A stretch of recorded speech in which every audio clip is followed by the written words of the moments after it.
So Novak Djokovic, he's had his case declined. The Court of Appeal unanimously agreed with the decision to revoke his visa on the grounds that his presence in the country was a threat to public health. They said refusal of entry was in the public interest.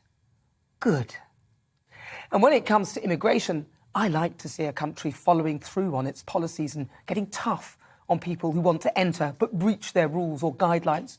Countries who stick firm with their policies and deal in a straightforward manner, ejecting people they believe pose a threat in any way, shape or form.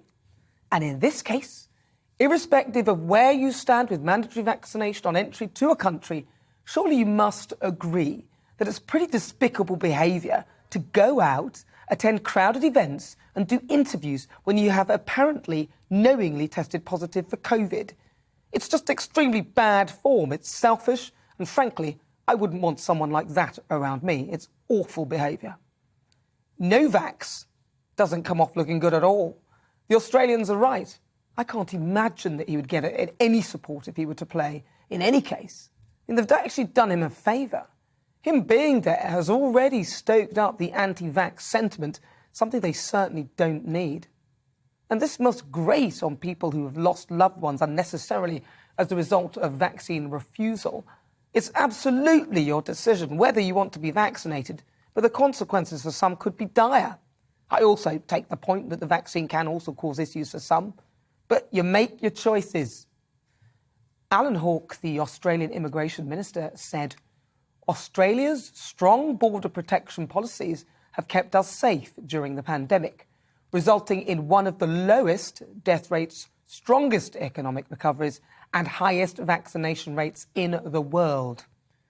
Strong border protection policies are also fundamental to safeguarding Australians and social cohesion, which continues to strengthen despite the pandemic. Remember how our borders stayed open at the start of the pandemic?